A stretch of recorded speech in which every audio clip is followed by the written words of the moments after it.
Cinta kasih harus diungkapkan, bukan diungkep atau disimpan saja. Karena cinta adalah sesuatu yang sifatnya liquid, dia mengalir, cairan yang perlu dialirkan. Dan pengungkapan cinta kasih itu bisa beraneka ragam.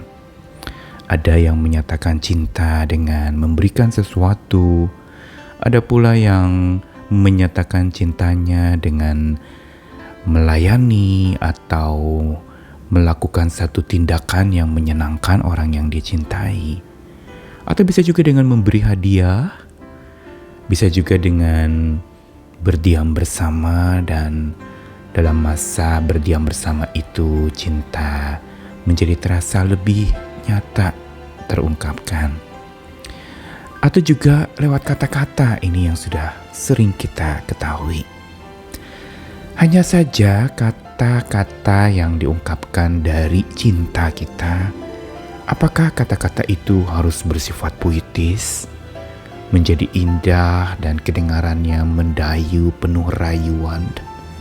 Apakah itu kata-kata yang penuh cinta kasih? Sebenarnya tidak salah untuk mengungkapkan sebuah puisi indah mendayu penuh rayu. Tetapi sesungguhnya kata-kata penuh cinta bukan semata itu saja. Tapi ada banyak cara untuk kita bisa mengatakan cinta. Dan kata cinta itu juga tidak selalu harus mellow atau tampak romantis dan enak didengar. Tetapi kita perlu belajar lebih dalam lagi tentang variasi kata-kata yang penuh cinta. Saya Nikolas Kurniawan menemani lagi di dalam Sabda Tuhan. Hari ini dari dua bagian dari Perjanjian Baru. Pertama 1 Korintus pasal 13 ayat yang pertama. Sekalipun aku dapat berkata-kata dengan semua bahasa manusia dan bahasa malaikat, tetapi jika aku tidak mempunyai kasih, aku sama dengan gong yang berkumandang dan canang yang gemerincing. Lalu Kolose 4 ayat 6, hendaklah kata-katamu senantiasa penuh kasih, jangan hambar, sehingga kamu tahu bagaimana kamu harus memberi jawab kepada setiap orang.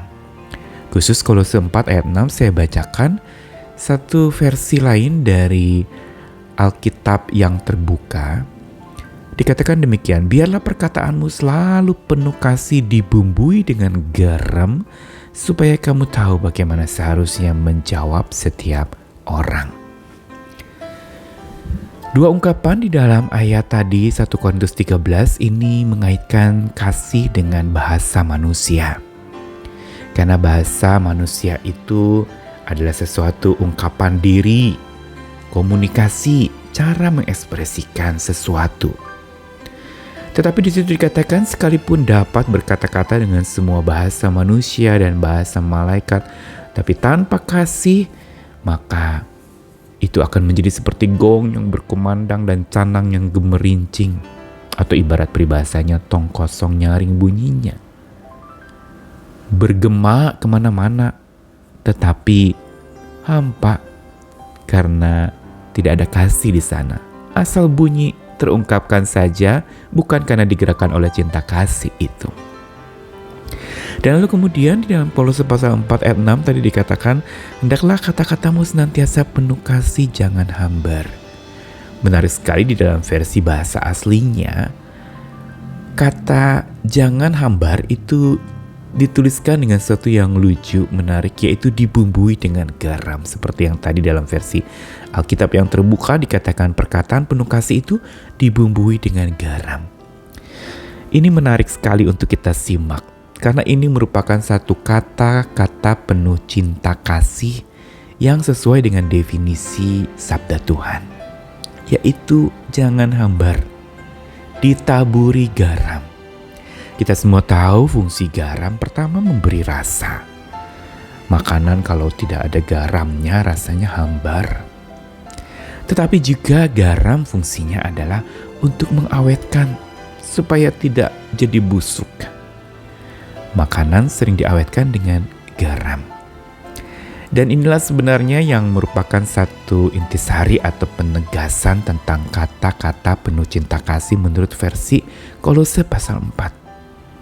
Hendaklah kata-katamu senantiasa penuh kasih, jangan hambar, yang berarti bertaburan garam, yang sifatnya adalah kata-kata yang memberi rasa dan menghargai rasa orang lain, tidak asal dibunyikan, dan menyentuh perasaan orang lain, bukan sekedar lalu kemudian orang itu menjadi tersentuh saja, tetapi membuat dia sungguh-sungguh merasakan ada aliran kasih yang diungkapkan lewat kata-kata itu. Selain itu, sebagaimana garam bukan saja memberi rasa tetapi mengawetkan atau mencegah kebusukan, maka kata-kata yang kita katakan itu adalah kata-kata yang harusnya kalau itu penuh dengan cinta kasih, itu menetap. Itu sesuatu yang mengawetkan keyakinan kita. Sesuatu yang membuat kita tidak mudah menjadi busuk atau kita menjadi awet di dalam cinta kasih. Dan inilah kata-kata yang bukan sekedar asal bunyi, bukan rayuan semata, bukan puisi mendayu-dayu, yang indah kedengarannya bagai lagu-lagu cinta yang kita sering dengarkan. Apa yang ingin dikatakan di dalam Kolose adalah sesuatu kata-kata yang begitu penting untuk kita bisa memberi jawab kepada orang lain. Dengan kata lain, bahwa kata-kata kita yang penuh kasih itu bukan sekedar untuk kita lalu kemudian nyanyikan atau kita peragakan, kita perdengarkan, tetapi sesuatu dalam rangka memberi jawab. Berarti ada komunikasi di sana. Kata-kata yang bukan diungkapkan dari mulutnya sendiri untuk dirinya sendiri tanpa pikir panjang, hanya sekedar asal bunyi. Kata mendayu-dayu, mungkin rayuan, mungkin mencoba untuk membuat orang lain itu terkesima dengan kata-kata kita. Bukan itu kata penuh cinta. Tapi kata yang penuh cinta itu adalah kata-kata yang benar, tanpa hambar. Kata-kata yang diungkapkan bukan sekedar asal bunyi, tapi kata-kata berupa kebenaran, memuji yang memuji, memberikan masukan yang memberikan masukan.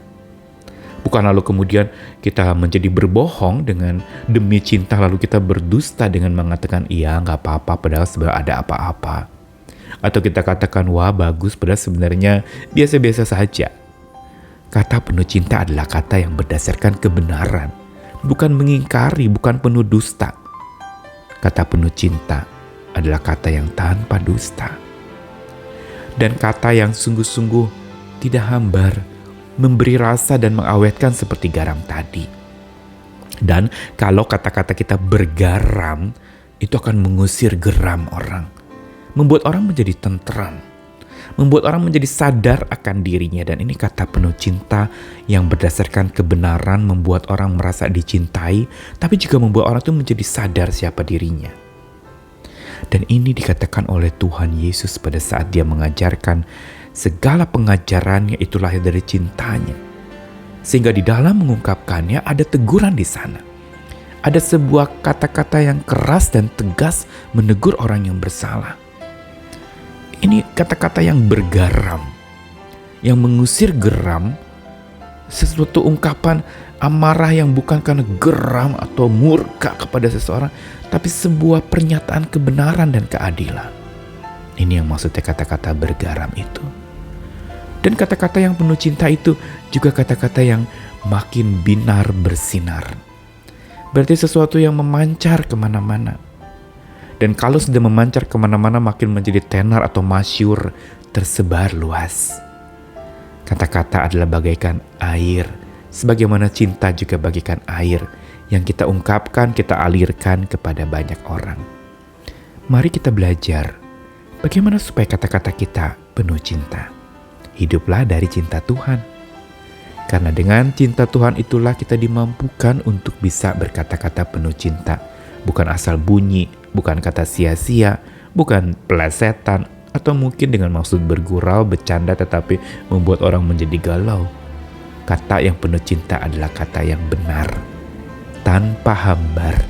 Kata-kata yang bergaram, mengawetkan iman orang lain, mengawetkan keyakinan orang lain, dan juga memberi rasa yang benar sehingga orang merasakan kenyamanan.